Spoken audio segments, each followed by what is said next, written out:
अगर आपको वीडियो अच्छा लगा हो तो प्लीज़ लाइक ज़रूर करना और चैनल को भी सब्सक्राइब करना। करते हैं। तो यहाँ पर आज का पहला क्वेश्चन है, सिंधु सभ्यता का पत्तन नगर यानी कि बंदरगाह कौन सा था। देखिए, जितने भी क्वेश्चन मैं आपके लिए इस वीडियो में लेकर आया हूँ, अगर आपको उनमें से किसी का भी आंसर पता है तो हमें कमेंट बॉक्स में बता सकते हैं। तो इसका सही आंसर ऑप्शन बी हो जाएगा, लोथल। सिंधु सभ्यता का ये पत्तन नगर यानी कि बंदरगाह था। तो आपको ये भी ध्यान रखना है कि आपसे एग्जाम में ये शब्द दे दिया जाए पत्तन नगर, तो इसे ये बंदरगाह बोला जाता है। तो आप इस चीज़ को ध्यान रखिएगा। और ये क्वेश्चन देखिए कई बार एग्जाम में बार बार रिपीट होता रहता है, तो आप इसे जरूर याद रखिएगा। और देखिए, अगर हम बात करें लोथल वर्तमान में कहाँ पर है, ये तो गुजरात के अहमदाबाद जिले में स्थित है। तो चलिए अगला क्वेश्चन देखते हैं। क्वेश्चन नंबर 2 है, सिंधु घाटी सभ्यता के लोगों के मकान बने होते थे। सही आंसर ऑप्शन ए हो जाएगा, पक्की ईंटों। आपको याद रखना है, सिंधु घाटी सभ्यता के लोगों के मकान पक्की ईंटों के बने होते थे। और देखिए, ये जो सिंधु घाटी सभ्यता थी एक सुव्यवस्थित यानी कि एक नगरीय सभ्यता थी। तो आपको ये जरूर याद रखना है कि सिंधु घाटी सभ्यता एक नगरीय सभ्यता थी। तो चलिए अगला क्वेश्चन देखते हैं। सिंधु घाटी सभ्यता का विशाल स्नानागार कहाँ पाया गया था। Right answer option B, Mohenjodaro में। आपको ये जरूर याद रखना है, कई बार एग्जाम में ये क्वेश्चन पूछा गया है। तो कहाँ पर पाया गया था, मोहनजोदड़ो में पाया गया था विशाल स्नानागार। और देखिए, इस स्नानागार का प्रयोग आम जनता के लिए विशेष आयोजनों के लिए किया जाता था। और देखिए, मैं आपको मोहनजोदड़ो के बारे में कुछ और पॉइंट बता देता हूँ जो कि एग्जाम में पूछे जाते हैं। मोहनजोदड़ो को मृतकों का टीला कहा जाता है, आपको याद रखना है। और देखिए, मोहनजोदड़ो की खोज राखल दास बनर्जी ने 1922 ईस्वी में की थी। तो आपको ये डेट याद रखनी है। और देखिए, वर्तमान में मोहनजोदड़ो पाकिस्तान के सिंध प्रांत के लारकाना जिले में सिंधु नदी के किनारे स्थित है। तो आपको ये सभी पॉइंट याद रखने हैं। तो चलिए अगला क्वेश्चन देखते हैं। क्वेश्चन नंबर 4 है, भारत में सबसे पहले खोजा गया शहर कौन सा था।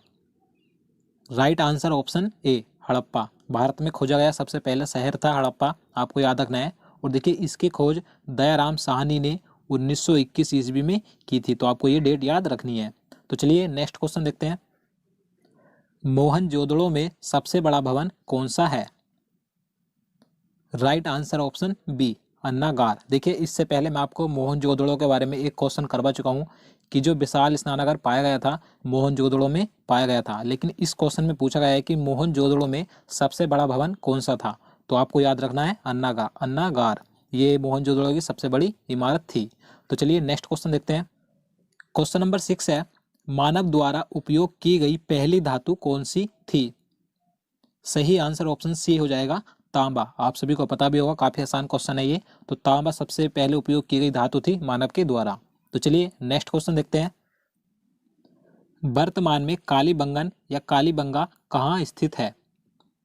Right answer option D, Rajasthan. आपको याद रखना है, कालीबंगा राजस्थान में स्थित है। देखिए, ये घग्गर नदी के किनारे स्थित है। और देखिए, इसकी खोज 1953 ईस्वी में एक घोष के द्वारा की गई थी। और देखिए, यहाँ से एक जुते हुए खेत के साक्ष्य मिले थे। तो आपको ये याद रखना है। तो चलिए अगला क्वेश्चन देखते हैं। क्वेश्चन नंबर 8 है, हड़प्पावासी किस वस्तु के उत्पादन में अग्रणी थे। राइट आंसर ऑप्शन सी, कपास। आपको याद रखना है, कपास के उत्पादन में अग्रणी थे हड़प्पावासी। देखिए, ये अन्य फसल भी उगाते थे जैसे कि चावल, गेहूं, जौ, तरबूज, मटर आदि। लेकिन जो सबसे ज़्यादा ये फसल का उत्पादन करते थे कपास का करते थे। तो आपको याद रखना है। तो चलिए नेक्स्ट क्वेश्चन देखते हैं। देवी माँ की पूजा किससे संबंधित थी। सही आंसर ऑप्शन ए हो जाएगा, सिंधु घाटी सभ्यता। तो आपको याद रखना है, सिंधु घाटी सभ्यता से संबंधित है देवी माँ की पूजा, यानी कि यहाँ के लोग देवी माँ की पूजा करते थे। और देखिए, कुछ लोग यहाँ के पशुपति की भी पूजा करते थे, यानी कि शिव की पूजा भी करते थे। तो आपको ये दोनों याद रखने हैं। तो चलिए अगला क्वेश्चन देखते हैं। क्वेश्चन नंबर 10 है, कौन सा सिंधु शहर जो बिना गढ़ यानी कि किला का था। देखिए, इस क्वेश्चन में पूछा गया है कि सिंधु घाटी सभ्यता का ऐसा कौन सा शहर था जो बिना किले का था, यानी कि वहां पर किला नहीं था। तो इसका सही आंसर ऑप्शन डी हो जाएगा, चन्हूदड़ो। आपको याद रखना है, चन्हूदड़ो ऐसा शहर था जहां पर किले के साक्ष्य नहीं मिले हैं। देखिए, इसकी खोज मैं आपको बता दूं 1934 ईस्वी में NG मजूमदार के द्वारा की गई थी। तो आपको ये डेट याद रखनी है, 1934 ईस्वी में। तो चलिए नेक्स्ट क्वेश्चन देखते हैं। क्वेश्चन नंबर 11 है, कांसे की नर्तकी की मूर्ति कहाँ से मिली थी। सही आंसर ऑप्शन ए, मोहनजोदड़ो से। आपको याद रखना है, आपने पढ़ा होगा कांसे की एक जो स्त्री की मूर्ति थी नृत्य करती हुई, तो मोहनजोदड़ो से प्राप्त हुई थी। तो आपको याद रखना है। तो चलिए अगला क्वेश्चन देखते हैं। विश्व की सबसे प्राचीन सभ्यता का क्या नाम है। Right answer option B, Mesopotamia की सभ्यता। देखिए ये विश्व की सबसे प्राचीन सभ्यता है मेसोपोटामिया की सभ्यता। देखिए मेसोपोटामिया का जो शाब्दिक यूनानी अर्थ होता है दो नदियों के बीच, इसका शाब्दिक अर्थ होता है मेसोपोटामिया का। तो चलिए अगला क्वेश्चन देखते हैं। क्वेश्चन नंबर 13 है, सिंधु घाटी सभ्यता की लिपि क्या थी? राइट आंसर ऑप्शन सी, अज्ञात। देखिए आपको याद रखना है जो सिंधु घाटी सभ्यता से लिपि मिली थी उसका अभी तक पता नहीं चल सका है कि वह किस प्रकार की लिपि थी, तो ये अज्ञात है। तो चलिए अगला क्वेश्चन देखते हैं। वैदिक सभ्यता किस प्रकार की सभ्यता थी? सही आंसर ऑप्शन बी, ग्रामीण सभ्यता। देखिए इससे पहले मैं आपको सिंधु घाटी सभ्यता के बारे में बता चुका हूँ कि सिंधु घाटी की सभ्यता नगरीय सभ्यता थी और वैदिक सभ्यता ये ग्रामीण सभ्यता थी। तो ये दो क्वेश्चन अधिकतर एग्जाम में पूछे जाते हैं, तो आप इन दोनों को याद रखिएगा। देखिए जो वैदिक सभ्यता थी ये आर्यों के द्वारा विकसित की गई ग्रामीण सभ्यता थी, तो आपको ये सभी ध्यान रखना है। तो चलिए अगला क्वेश्चन देखते हैं। क्वेश्चन नंबर 15 है, आर्यों की भाषा क्या थी? Right answer option C, Sanskrit. आपको याद रखना है आर्यों की भाषा संस्कृत थी। तो चलिए अगला क्वेश्चन देखते हैं। आर्य भारत में सर्वप्रथम कहाँ आकर बसे थे? सही आंसर ऑप्शन सी, सप्त सिंधु क्षेत्र। देखिए यह क्षेत्र आधुनिक पंजाब तथा उसके आसपास का क्षेत्र है, तो आपको याद रखना है आर्य सर्वप्रथम सप्त सिंधु क्षेत्र में आकर बसे थे। देखिए अगर हम बात करें कि आर्यों का मूल निवास स्थान क्या था, देखिए इसके लिए कई विद्वानों के अलग अलग मत हैं, लेकिन मैक्स मूलर के अनुसार इनका मूल निवास मध्य एशिया था, तो आपको याद रखना है। तो चलिए नेक्स्ट क्वेश्चन देखते हैं। वैदिक लोगों द्वारा किस धातु का प्रयोग पहले किया गया था? राइट आंसर ऑप्शन डी, तांबा। आपको याद रखना है। देखिए इसके बारे में आपको सही से बता देता हूँ। जो वैदिक सभ्यता थी उसे दो भागों में बांटा गया था, ऋग वैदिक काल और दूसरा उत्तर वैदिक काल। तो ऋग वैदिक काल में आर्य तांबे से परिचित थे, यानी कि वैदिक सभ्यता में के लोगों द्वारा सर्वप्रथम तांबे का प्रयोग किया गया था। और उत्तर वैदिक काल में जो उत्तर वैदिक काल के लोग थे वे लोहे से भी परिचित हो गए थे, तो आपको याद रखना है। तो चलिए अगला क्वेश्चन देखते हैं। क्वेश्चन नंबर 18 है, वैदिक आर्यों का प्रमुख भोजन क्या था? राइट आंसर ऑप्शन बी, दूध और इसके उत्पाद। देखिए इनके जीवन में गाय और दूध का बहुत महत्व था। ये दूध तथा दूध में सत्तू मिलाकर पीते थे, तो आपको याद रखना है वैदिक आर्यों का प्रमुख भोजन दूध और इसके उत्पाद था। तो चलिए अगला क्वेश्चन देखते हैं। आर्य शब्द का शाब्दिक अर्थ क्या है?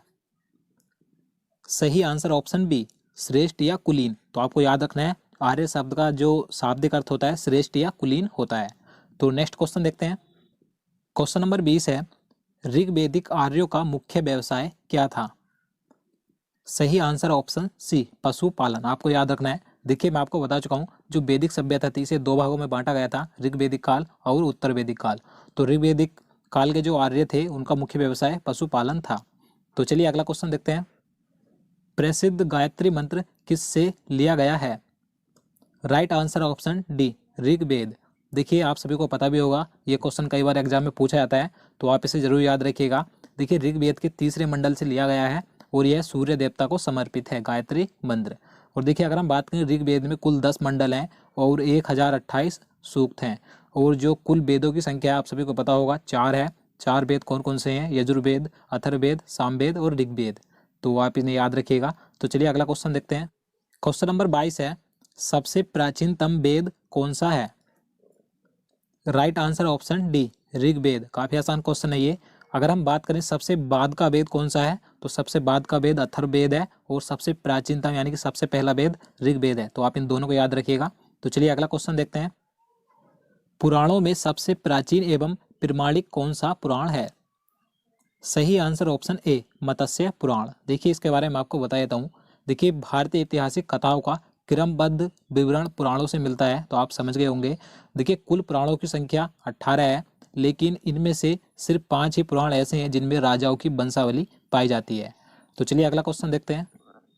क्वेश्चन नंबर 24 है, ऋग्वेद का कौन सा मंडल सोम देवता को समर्पित है?